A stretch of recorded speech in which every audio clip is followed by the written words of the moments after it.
बिस्मिल्लाहिर्रहमानिर्रहीम। अस्सलाम वालेकुम। आप देख रहे हैं DDP एनालिटिका। कल 31 तारीख को जैसे कि इस्लामाबाद हाई कोर्ट ने ऑर्डर्स दिए थे कि इलेक्शन कमीशन इस्लामाबाद के यूनियन काउंसिल्स के इलेक्शन करवा दे, और कल सारा दिन वहाँ पे मुख्तलिफ पोलिंग स्टेशंस पे हजूम रहा। PTI के वर्कर्स वहाँ थे और जो PMLN वगैरह या दूसरे PDM के पार्टीज़ हैं उनमें से किसी का भी वहाँ पे कोई शख्स नहीं था। इलेक्शन कमीशन के लोग भी ना पहुँचे। नतीजा ये कि कोई पोलिंग कुछ ना हो सका। और PTI अभी ये कोशिश कर रही थी कि तौहीन अदालत का केस इन पे किया जाए, इलेक्शन कमीशन पे और हुकूमत पे, क्योंकि इस्लामाबाद हाई कोर्ट की जो हदायत थी वो बड़ी वाज़ेह थी। आज जो बड़ी ज़बरदस्त डेवलपमेंट हुई वो डॉक्टर अलवी जो कि सदर मुमलिकत हैं, उन्होंने वो बिल साइन करने से इनकार कर दिया जिसके तहत पार्लियामेंट ने ये पास किया था कि इस्लामाबाद की जो यूनियन काउंसिल की सीटें हैं या यूनियन काउंसिल्स हैं उनको 101 से बढ़ा के 125 कर दिया जाए। ये बिल चूँकि दस्तखत नहीं हुआ था इसलिए ये कानून बन भी नहीं सकता था। कानून तो उसी वक्त बनता है जब प्रेसिडेंट साइन कर दे। और परसों अदालत में भी यही, इस्लामाबाद हाई कोर्ट में भी यही इशू खड़ा किया गया कि आपने जिस कानून की बुनियाद पे, जो आप कहते हैं कि इस कानून की बुनियाद पे हमने सीटें बढ़ाई हैं और उस सीटों की वजह से हमें नई हदबंदी करनी पड़ रही है और उसमें वक्त लगेगा, लिहाजा आपने इलेक्शन जो है वो उसको पोस्टपोन कर दिया, तो वो तो अभी कानून बना ही नहीं। कानून तो जब बनेगा जब सदर मुमलिकत दस्तखत करेंगे, और वही हुआ जो आज उन्होंने उसको रिजेक्ट कर दिया। सो एक बड़ी कॉम्प्लिकेटेड सी सिचुएशन पैदा हो गई PDM के लिए, ख़ास तौर पे PMLN के लिए। अब डॉक्टर अलवी ने जो उस पर दस्तखत नहीं किए, उन्होंने जो इसके बारे में बात की, और वो बड़ी इस केस को समझने वाली बात है, जिससे कि समझ लगती है कि ये PDM की गवर्नमेंट क्या ड्रामेबाजियाँ करती रही है, किस तरह ये अवाम के हकूक़ को गस्ब करते रहे हैं, किस तरह ये इलेक्शन से बचते रहे हैं, और क्या इनकी आज भी नीयत साफ़ है कि ये इलेक्शन करवाना चाहते हैं। हुआ यूँ है कि ये एक वक्त पे 50 सीटें बनाई गई, कहा गया कि 50 यूनियन काउंसिल्स होंगी और उसकी हदबंदी कर ली जाए। चुनाचे हदबंदी करके तो इलेक्शन कमीशन ने अनाउंस किया कि 31 जुलाई 2022 को इलेक्शन होंगे। एन इलेक्शन से कुछ वक्त पहले PDM की गवर्नमेंट ने डिसाइड किया कि नहीं, ये 50 की बजाय 101 सीटें होंगी। उनकी हदबंदी शुरू हो गई, और फिर आपने देखा कि इलेक्शन कमीशन ने नई डेट दी और वो 31 दिसंबर थी। एन 31 दिसंबर से चंद रोज़ पहले, तकरीबन को 10-11 दिन पहले, हुकूमत ने फिर ये पार्लियामेंट तो ही नहीं किया, उसमें तो कोई और अपोजिशन तो है ही नहीं। सो वहाँ पे पहले नेशनल असम्बली में और फिर सेनेट में बिल पास कराया। बावजूद इसके कि सेनेट में जो अपोजिशन थी वो इस पे बड़ा एहतजाज करती रही, लेकिन इन्होंने वो सीटें 101 से 125 करवा दी। अब वो जब बिल गया प्रेसिडेंट के पास, तो प्रेसिडेंट ने दस्तखत करने से इनकार किया। उसने कहा कि ये सारी अगर हम हिस्ट्री देखें तो वाज़ेह है कि आप किसी न किसी बहाने अपने इलेक्शन से जान छुड़ाना चाहते हैं, ये इलेक्शन नहीं करवाना चाहते।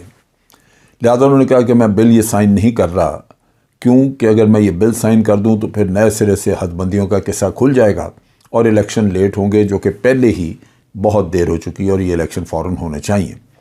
लिहाजा उन्होंने बिल वापस कर दिया। अब अदालत में जहाँ तक इस केस का ताल्लुक है, अदालत में भी उन्होंने ये ऑब्ज़र्व किया। अदालत ने जो बड़ा एक नुक्ता वाज़े तौर पे ऑब्ज़र्व किया, उन्होंने कहा कि जो एक सेक्रेटरी, कैबिनेट सेक्रेटरी ने एक नोट भेजा जिसमें उसने कहा कि जी 101 से 125 सीटें कर दी जाएं, और गवर्नमेंट ने उसी के ऊपर सारी कार्रवाई कर दी। उस लेटर में जो कि रिक्वेस्ट की गई कि सीटें बढ़ाएं, उसमें कोई रीज़न, कोई जवाज़, कोई वजह नहीं दी हुई कि ये क्यों सीटें बढ़ाई जाएं। और जब कोई आप जवाज़ नहीं पेश करते तो फिर लाज़मन वो चीज़ या जो कुछ आप करना चाह रहे हैं वो मशकूक हो गया।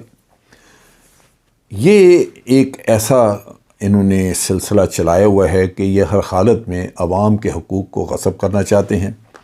इन्होंने हर लम्हा कोशिश की है कि इलेक्शन से बचा जाए, जबकि इलेक्शन जो है वो अवाम का हक़ है और ये उस तरफ आ नहीं रहे।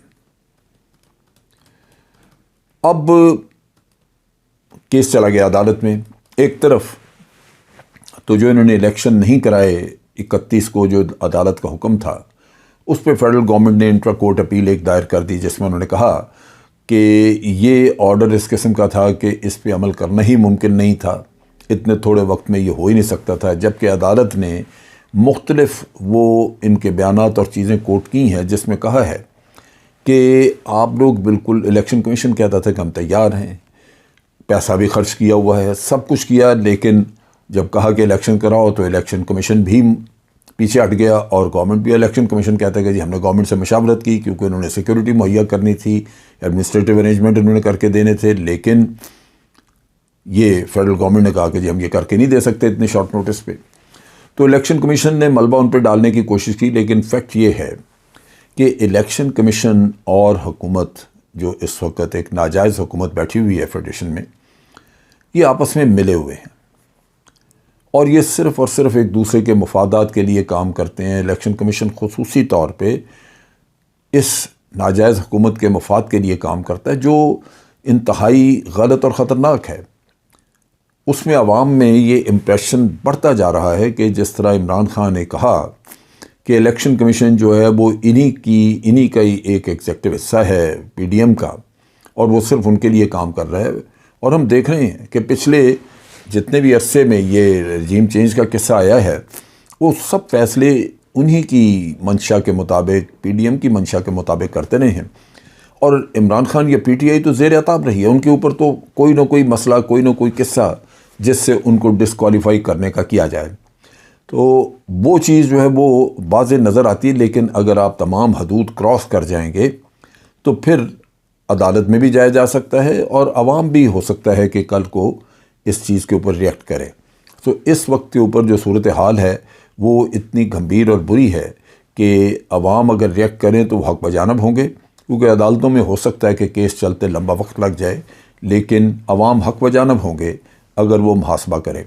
PTI, उसके वर्कर, वो आज सारा दिन एहतजाज करते रहे हैं। वो इलेक्शन कमीशन के सामने भी उन्होंने एहतजाज किया और वो कोर्ट में भी जाना चाहते हैं। लेकिन फैक्ट ये है कि मायूसी होती है जब हम देखते हैं कि ये अदारे इस तरह बिकाऊ माल बने हुए हैं कि अवाम के हकूक़ ग़स्ब करते हुए भी इनको शर्म नहीं आती। बार सूरत हाल अभी बहुत ज़्यादा कॉम्प्लिकेटेड हो चुकी है।